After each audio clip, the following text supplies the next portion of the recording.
Military boys, military boys. Military boys, military boys. Military boys, military boys. Military boys, military boys. Military boys, military boys. Military boys, military. Hello out there, everyone. How's everybody doing? All right. That's what I like to hear. I'm going to tell you a little bit about me. I did 20 years in the United States Navy, 8 months in Iraq. All right. This is my partner that served time with me too. All we right. both shared the same stories. You know, we came out here to celebrate. So I'm going to turn this over to my lovely wife. She's going to tell us more about Military Boys. All right. So I'm glad to see that everyone is out today. Come and support you guys. Just to tell you a little bit about us. So my husband, Malcolm, myself, Sean, our 3 children. As he said that he was in the military for 20 years. He was in Iraq for 8 months. While he was in Iraq, I was home raising 3 children, crying just about every other day, still going to work, but supporting my husband. Just to tell you what happened, when he came back from the war, he was like, we have to do something for the vets. So I said, well, what are we going to do? So we were sitting around the table. Our oldest son, Kevin, he says, I got an idea. Since, Dad, you like comedy and you want to do comedy, how about Cures for Comedy? We like that, Cures for Comedy. So laughter, that always helps the soul, correct? Right. I like y'all because y'all talk back to me. I like people to talk back to me. All right. All right? All right. All right. Okay, so, what happened? Guess what? Me too. You don't know, but I am too. Okay? So when you're married to someone that's been in the military for 20 years in Iraq, I'm special too. Yeah, there you go. Right? You know it. So, just to tell you today, this comedy show is dedicated to Lieutenant Dennis W. Zelensky II and all the fallen troops. I just want to tell you a little bit about Lieutenant W. Zelensky II. He died in Iraq on November the 19th, 2005, during combat operations while serving in the United States Army. He was born December 23rd, 1981. Dennis' greatest loves were God, his family, country, friends, swimming, and the United States Army. Dennis was known for his wonderful smile and willingness to help. Dennis grew up in Middletown, New Jersey, where he was a member of Middletown Reformed Church and attended Middletown Village School. I just want to tell you, Dennis was very young when he died, when he got killed in Iraq. But I'll tell you, I'll never forget my wedding day. My wife cried, my mother cried. I took my wife to the hotel, she took off her clothes, I cried. I'll tell you, last night she wanted to have sex in the back seat of the car. Asked me to drive. I'll tell you, I told my wife, I said, honey, we need a home improvement loan. She gave me $1,000 to move out. I'll tell you, it's rough, I'll tell you. When I was a little kid growing up, I told my father, I said, Dad, you never take me anywhere. Like, take me to the zoo. He said, son, if they want you, they'll come get you. I'll tell you, that's the story of my life, no respect at all. Now, let's hear it for Rodney, huh? I told my wife, I said, if you can cook, I'd fry the chef. She said, yeah, if you could screw, I'd fry the chauffeur. Oh, it's real fun here, you know? Like Rodney, right? One of my favorites. Thank you! Thank you! We are gathered here today. You see, a lot of people ask me, they said, Rich, do you still snort cocaine? I said, no, I do not, but I like the way it smells.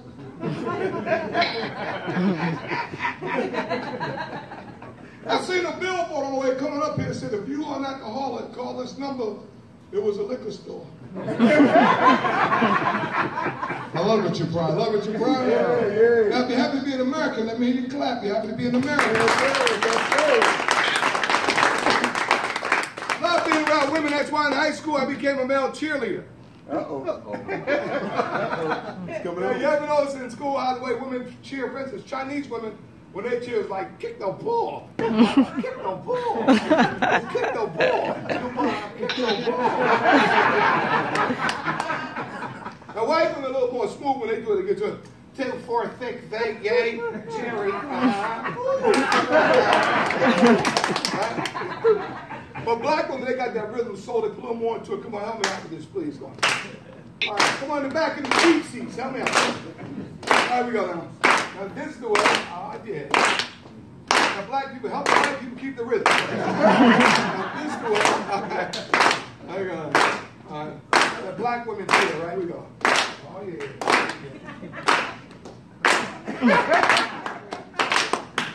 Come on, y'all. Oh, yeah. Come on, y'all. All right. Ready, honey?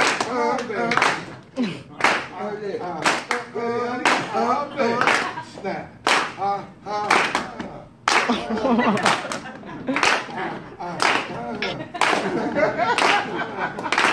My name is Bertha. Yeah. I got the rap. Yeah. I got the team. Yeah. Don't touch the bastard ball back. How we do it? Oh my God, how we do it? And how we do it?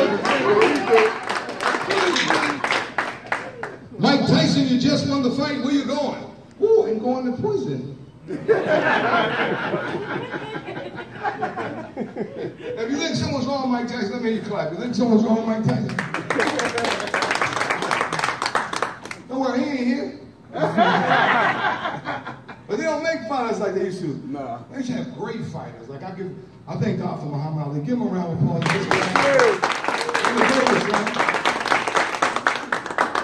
I used to love Saturday nights. Come on, fight, and Ali would come out, and you hear the announcer wonder, "Live time, live time, ABC, this is how it goes south." Speaking of sports, then you hear Coach, "Let's go and talk to a man, but man, Muhammad Ali." What a great fight. Muhammad, tell me in your own words, how do you feel about the man we know as Smoking Joe Frazier? And Ali would come out, well, first of all, I want to say I'm the greatest of all times, fast, pretty, whoop Joe Frazier. Well, I'm so fast and I'm so pretty. I got the right complexion, right connection, keep me strong, move in the right direction. Murder Stone, send some of the greatest fighters on their way home. Fast, pretty, swift as a bee. That's why they call me Muhammad Ali. Remember that, right? That's it. But then we had crazy fighters back then too. We had like Leon Spink. Yo. They asked Leon to come out. Leon just forget what he coming out, why he came out, who asked. Like, Leon, tell me your words. How do you feel about Muhammad? And please take your time. Leon, come out.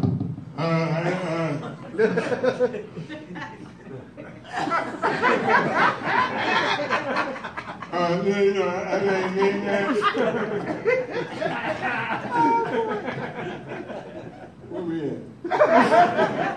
Oh yeah, I ain't in there. You know what I mean? I didn't want that, man. One thing you looking like, you know what I mean?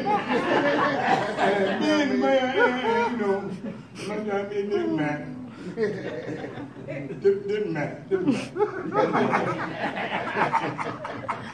Let's ride the rhythm.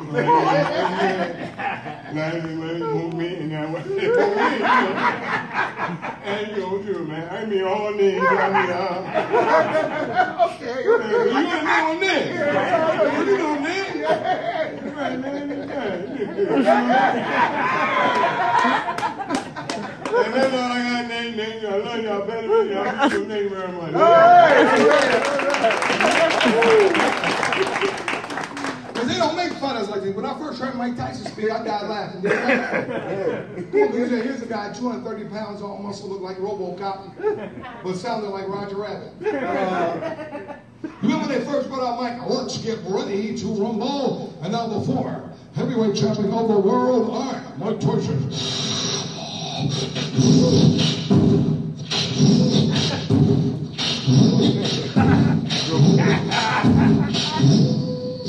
Hello, my name's Mike.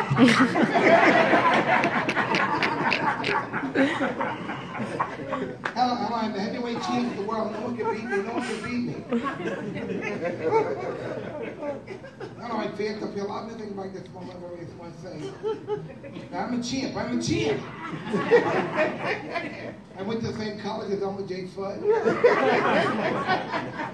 And it's ludicrous. I swear to without me making accusations. After I fought Evander Holyfield, they said I bit off more than I could chew. It was real. It was serious. That's a little Mike Tyson. Y'all ready for some more comedy? Come on, give me one. Y'all keep it going, but working anytime to the engineer after his set. This boy is working it. Give him a hand. Now I want y'all to clap your hands to my music. All right. Oh, everybody's right. I said everybody. If everybody don't clap, we don't listen to this whole song. Y'all gonna look around it. It's gonna be because of them. Oh, yeah, baby. It's fine. Take away your good looks. All those fancy clothes.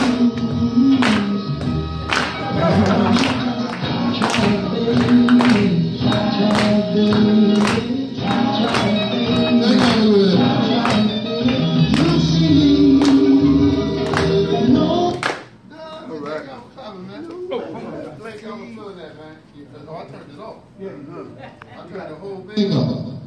Okay, wait a minute. I just wanted to thank you, man. How y'all doing? Y'all all right? All right. Oh, man, it's good to be with y'all, man. It's good to be here, man. Great cause, man. I want to thank Raheem. I thank y'all for having us here, man. This is cool, man. I've got to do a little bit for the troops overseas, and you understand, over in German installations and all that over the years. So it's always great to be amongst you guys. And I ain't want to say nothing to offend y'all because y'all got guns. And I know how to shoot them.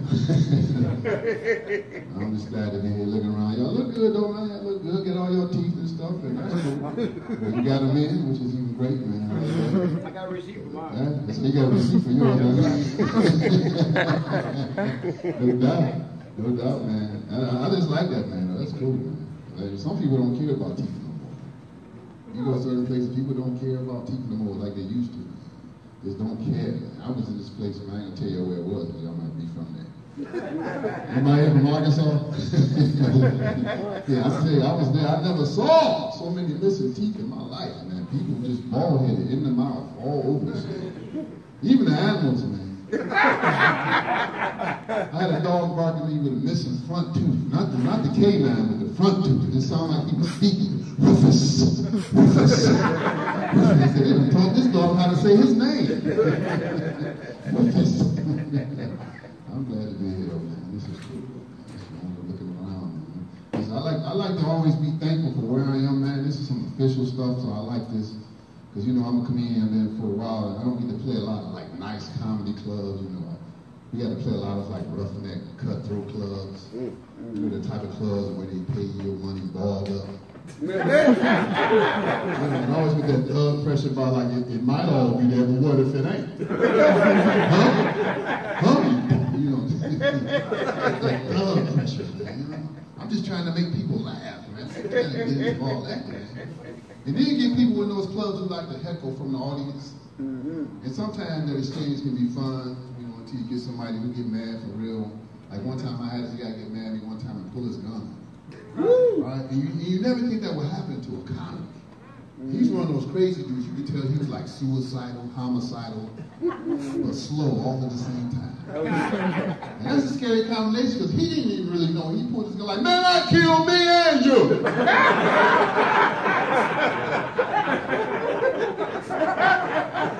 There's nothing more scary than a tall dog with a misspelled tattoo. I like that one. It read Tug Life. He forgot the H. Tug Life. You don't reason with somebody like that, man. I'm trying to stay alive. I'm looking around here, man. Y'all look cool, man. There's always like a tough dude in the room, you know, in them clubs. A tough dude like that, big arms like that, look like Honey Glazed hams. You know, and a big tough, like he got a tough name, like Crowbars. Always a guy like that, man. That's the type of dude that can come over your house and wipe his butt on the curtains. And nobody say nothing. Just honor him. You get to arguing with your grandma over there. Grandma, I'm not saying nothing to him. We can get some new curtains. We can get some new curtains. He's my friend. That's the guy you made friends with years ago. You know, you've been your friend for years. You got to remember how you made friends with him. He was that dude that beat you up. And then you went and got your uncle on him, and he beat your uncle up. And uncle like, you better make friends with that little guy. That boy go to jail to catch up on his reading. He don't care. Man, this is cool, man. I've been doing this since the early 90s, man. So I mean, it's still a pleasure to be in the game doing this, man. You know, because I know when he said this stuff about Def Jam and all that stuff, y'all looking at me like, I don't remember him from nothing. I know. I ain't been on TV in a good while, but today I'm in front of you. All right. So I got to get in there some kind of way. That's what I got to figure out. Man. I'm glad to be here, though, man. I know where I'm at, so that way I can get better. You know what I'm saying? Because I'm at that valley point in my career. You know that movie, The Five Heartbeats. I'm at that Eddie King movie. Nights like this, raindrops will fall. It's tough right now. But I feel like gold. Y'all got to go check that movie out. You'll love it, man. I love that movie.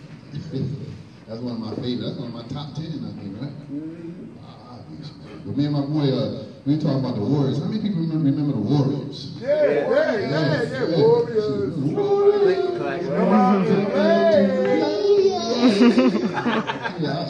I love that movie. I was a kid when that movie came out. I think I was probably like 5th grade or something like that, man. That was like magical, man, just to see that, man. You know, I'm from Cleveland originally. Willie says Philly, I'm really from Cleveland, Ohio originally. Home of the championships. I gotta say that, man, because it's been a drop. Come on, y'all know I gotta be proud. You know? We've been done since Jim Brown, you know, and I wasn't even born then. I was born in '67, man, so they were like 3 years due, so it never happened in my lifetime, so I'm enjoying it, man, because it got tough, man. Like when LeBron left, those years he was gone, man, it got bad for the teams, you know. You know, them guys had to wear their jerseys to the club to pick up women. Nobody know who you were, you know. But we back, though, man. So I'm glad for that, though, man. So I'm celebrating it all year round, man. Yeah, that's good. But I'm celebrating life all together, though, man. Like I said, I'm just glad to still be here, man. Because I'm at that age where I'm not cool no more. I've lost my cool. You know, I do a lot of uncool stuff now, you know. I'm about to be 50 next year, you know. So it's different. Things are different now. Sometimes a good pee is better than sex. At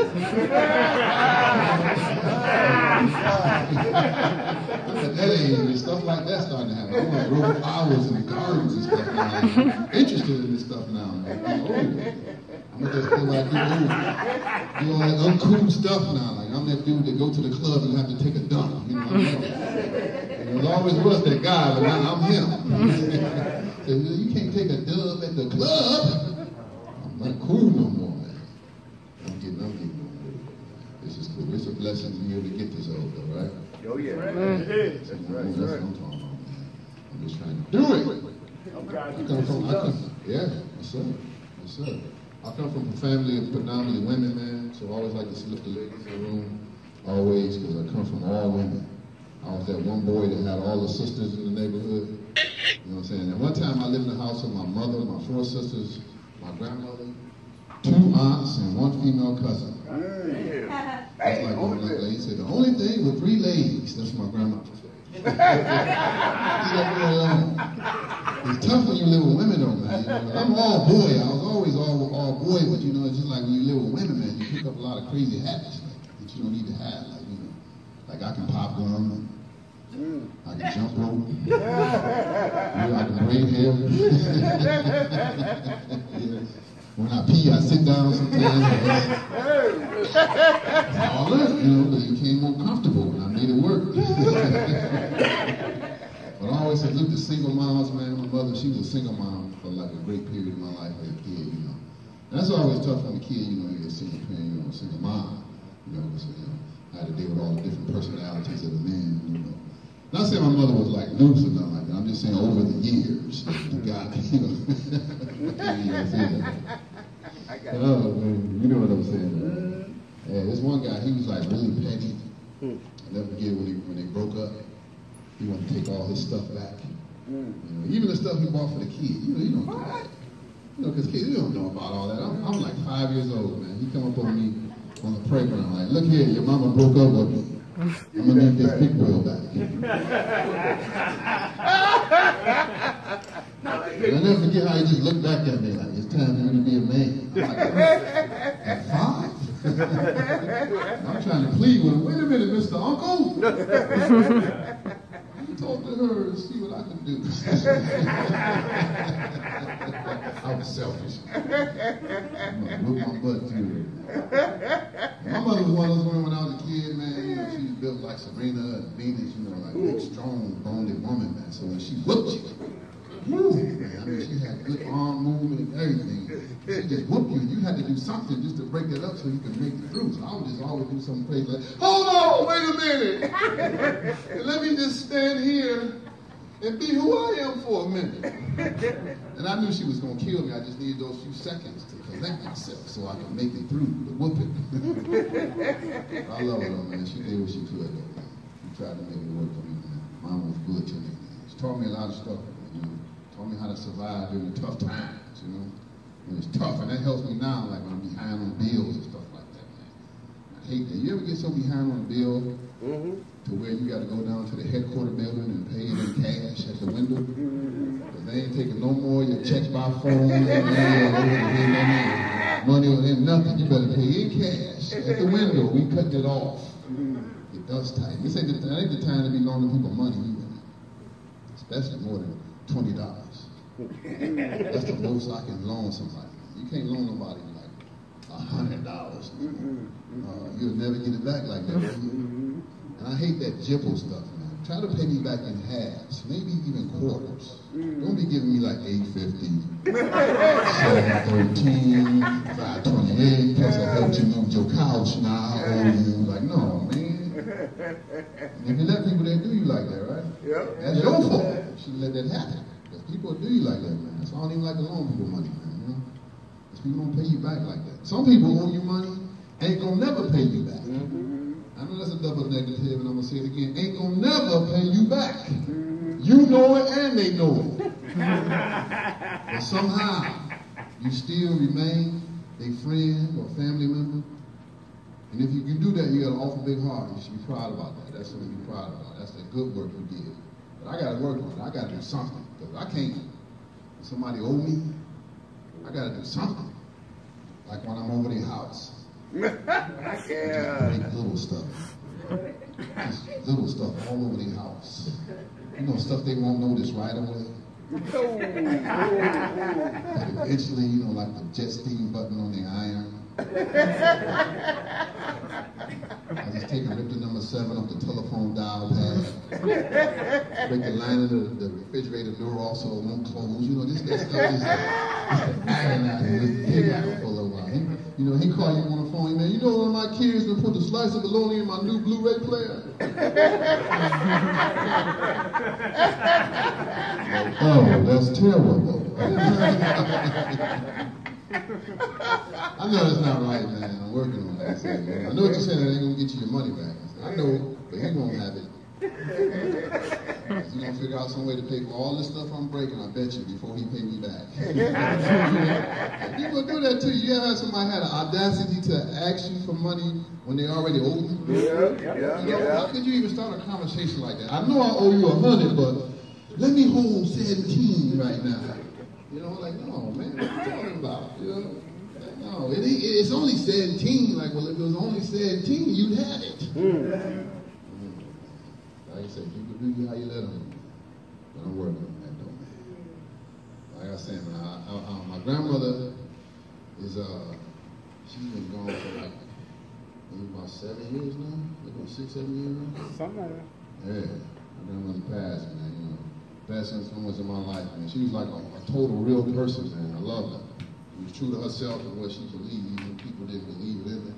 I loved her, though, man. I loved her. And she's that one relative that everybody have in their family. They get drunk at the family party sometimes, and then start cussing everybody out all of a sudden. She's that way. It's like something just snaps in her brain, you know. She's drinking and listening to Al Green. Cause that's her man. That's who get her towed up. When he playing, you know, grandma getting towed up, or she cleaned up the house. One of the two. Either clean or getting towed up. She would play those 45s. Yeah. Remember the 45 record album? Oh, yeah. For the millennials, that's that small black disc with the hole in it about this big. You can Google it, yeah. That was back when the record player had the automatic drop, and it was like, that was state of the art to us, man. That was like the iPad, right? They dropped it. And she would play this one ragged 45 till they got all old and scratched up and static and hop and skip real bad. Yeah. Remember that sound they put on? It sounded like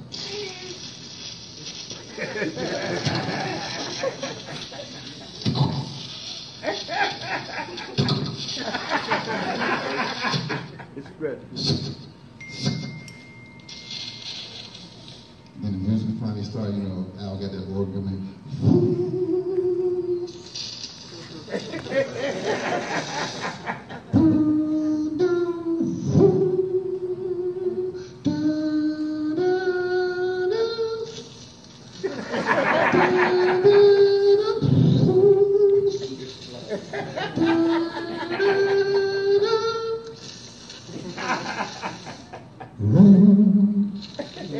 don't look so sad.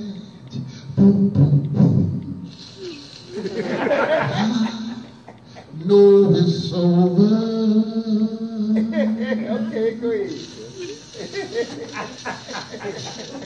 But life goes on. And this world, and this world, and this world, somebody get that ready. Tell me.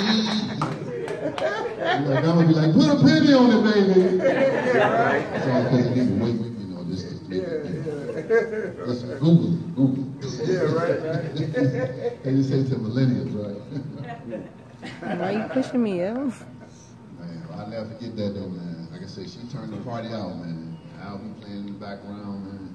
I never forget one time she went off at this party one time. We was like having a great time. Music was playing, everybody playing cards, you know, real nice, man. And all of a sudden you hear it in the background, you know, Al Green in the background. White boy and two is away. So this is the background song. Well, white boy and two is away. The people play, well, white boy, I don't care about it. Explicitive, y'all know. He said, I'm not gonna live this lie. No more. Now you know something about to be told. Baby, that man ain't your daddy. Every child need to know the truth. He might get a liver up. Yeah, this man can't help him. He don't match. That song always remind me of that too, man. My cousin found out some dude named Otha was his real daddy. Otha? That's a crazy name. Otha? Otha your daddy? Otha work at the pet shop? Oh, snap, man. Y'all cool, man. This is cool. This is cool, man. I used to do comedy this early in the morning, like seeing daylight when I do comedy, so this is like cool, man. This is different. Y'all taking me to a whole new realm, baby. I thought I had did it all, man. This is good, man. I say, man, I went to college, man, for 4 years. I gave the old college try. But college ain't for everybody, is it? You find that out when you get in college. That's a good thing. I mean, I know people always put pressure on you. When I was in college, always asked me questions all the time, like, what you gonna be when you get out? What you gonna? I'm like 41, 42. I'm finished. It takes some people a little longer to get their associates. Don't pressure. That's all I got. I mean, still, that's a 15th grade. I'm still better. I knew I was done in college when I took this real tough, hard math course. It was called Calculus of the Fifth Dimension. This is some hard math. I remember the first test, man. I caught this Japanese dude cheating off of me. I'm looking at him like, you cheating off of me? That was so hard, so very hard. I have no hope. I take a chance. Baby, you done crapped out. I'm about to get out of this place. class next week. Got a W in there. And my mother asked me, you that dumb they gave you a W? I said, no, Mama, that's a withdrawal. I'm gonna make that up. Take about 12 electives, you know, bowling and archery, you know, so you ain't gonna use that. You know, archery. You really messing around.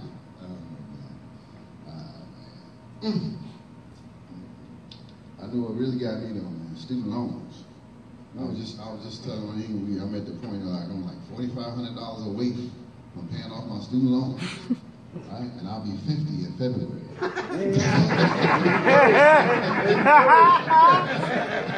I'll be another month, what, 19? I was even 20 yet. I'm talking about carrying something on your back, man. Student loans would be like herpes, man. You just have it, that's the way. That's what I thought. They gave me that little program that tell you, like, I said, well, according to this, I'm going to have to live to be 113 years old at this rate. So I had to refinance my loan. Man, that's something you refinance your loan? I own it like that? Refinance it, man. I tried all that stuff. I ran for a little while, you know, tried to get a fake Social Security number, all that silly stuff. I was young, excuse me, you know. But to no avail. They will locate you. I don't care, they'll find you. You can become a homeless person. And you'll wake up on the sidewalk with an envelope from them slid up under your head like, how the hell they find you? I don't even live nowhere. They will find you, man. I'm glad, though, man. We had a great time with them, man. Shoot, man. I can tell you a little bit more about me. I'll tell you something positive about me. I do not smoke marijuana in church. Okay, one time, it was Ash Wednesday. I was screaming cat, I didn't know. But I know it tell me what got me to stop though, man. Messing around, man.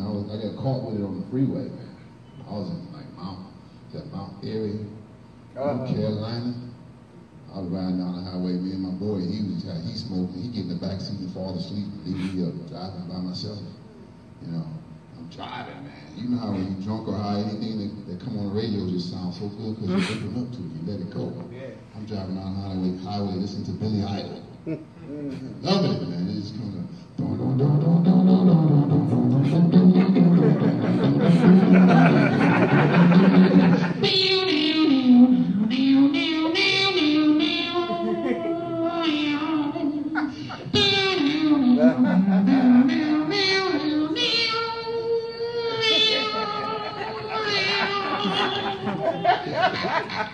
Hey, little sister, what have you done?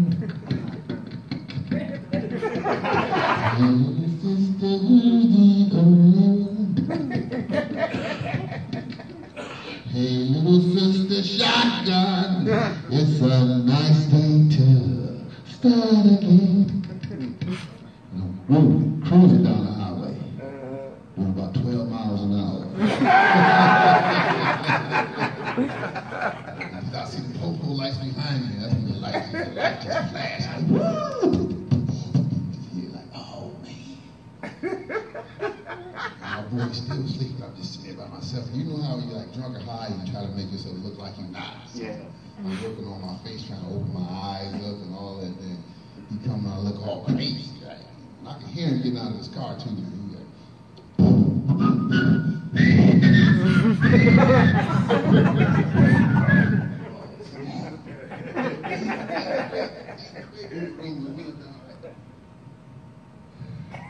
that was the best face I could come up with. Excuse me, officer, is there a problem? He looking there like, you boys been drinking? All of a sudden, my boy wake up from his sleep like, shoot, drinking with all this good ass weed we got? What's this?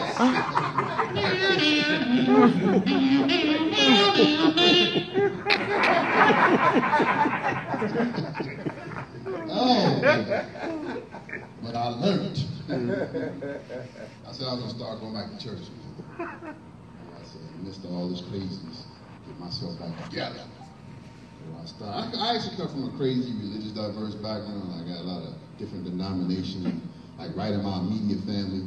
So as a kid, I never understood which way, what church and what. Because my mother, she was sanctified. My father, when he was around, he was Episcopal. One of my grandmothers was Jehovah's Witness.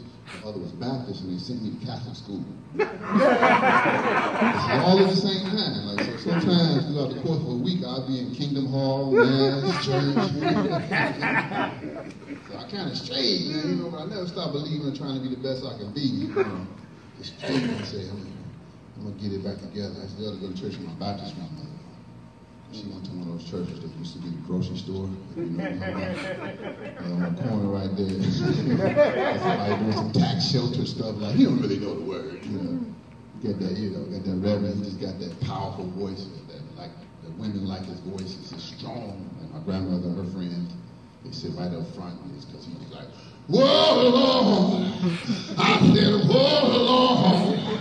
Well, when I die, y'all can bury me deep. Put a bucket of gravy at my feet and put 2 fat biscuits.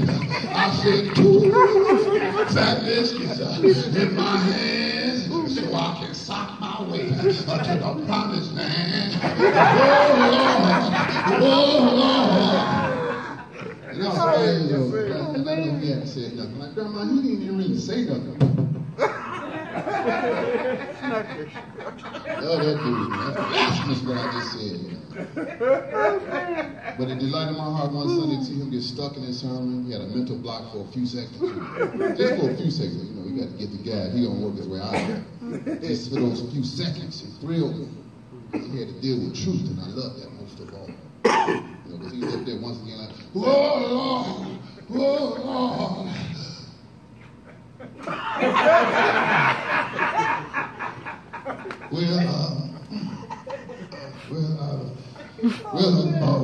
When I die, hickory dickory dock. That the mouse ran up the clock. He back now. It did not run down the clock. It did not run around the clock.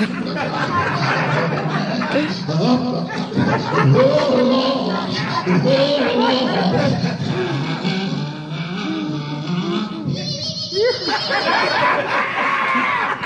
You know God looking down from heaven like, man, what are you talking about? You know you going to hell.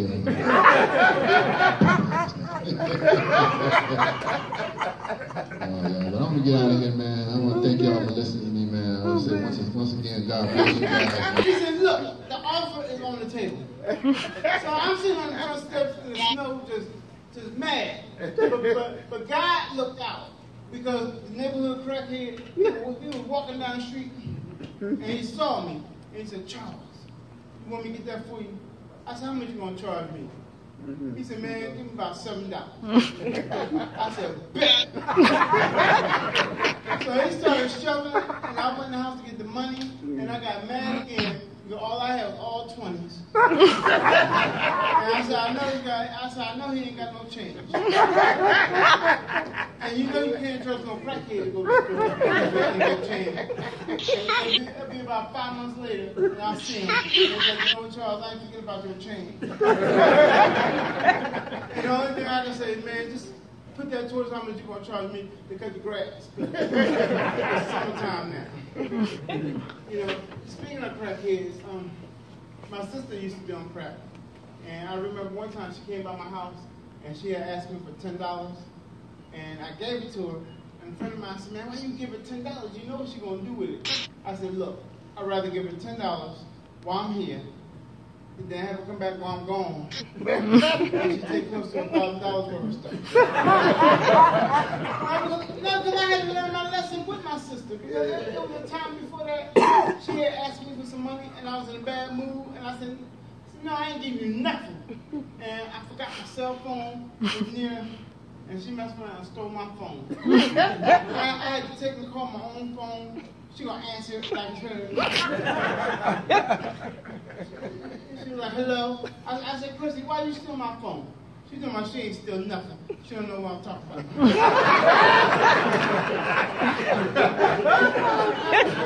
She's like, look, I got somebody on other line.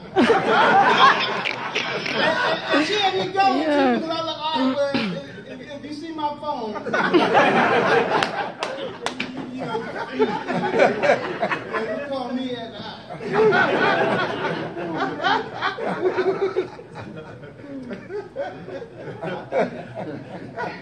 I don't know, man. That was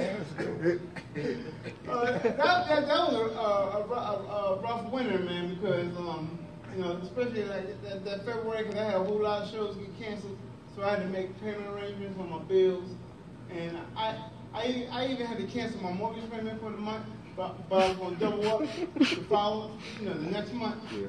And when I called, I should have known the guy on the phone didn't do it right. Because the only thing he's going to say is, all right, I got you. and it ain't dawned on me until about an hour later. I was like, hold up, I don't think you're supposed to be saying, all right, I got you. I said, I think I'm supposed to get like a confirmation number. And I started to call back. But I said no, because I don't like it when people call and check up on me. Yeah. So a couple days later, a couple days passed, and it's a Monday, and, you know, and I got like close to $600 in my account. Now we're gonna fast forward to Tuesday. I'm in the Dollar General of all places. I'm up at the register. I got like $8 worth of stuff. You know, I'm getting ready to pay for it. You know, I pull my card out, I swipe it. You know, put my pin in. Cashier said, yo, man, you know, it declined. But, you know, I ain't panic. I said, you know, I got big fingers. You know, maybe I hit the wrong button. So I did it again, and it declined again. Now, this is when you start to hear people mouthing and I'm talking about, no, ain't no damn well he ain't got no money. and the guy was loud, and his wife trying to calm him down. He's like, no, this make me sick. They don't got no money. They be thinking they gonna trick the machine. And I hear him, and I'm gonna say something, but in my mind, man, no, this is because you're poor, because I know I got close to $600 in my account. So I go and check my account. My account is overdrawn by you know, it's like $380. You know, and when I was talking to the you know, person on the phone, I understand people at the bank have a job to do. But when you see somebody's account is overdrawn by almost $400, now ain't the time to ask them, do they want to look into some overdraft protection plan? Ask me that when my account is overdrawn by $20. Not when y'all just took every dime I had in the world. So by the grace of God, I made it home. And thank God my grandmother came, you know, down over the weekend, because my grandmother knows I'm the ultimate bachelor. So, you know, every time she go food shopping, she'll buy whatever's on sale. So apparently, you know, Nathan hot dogs was on sale. And she bought like 9 packs of them.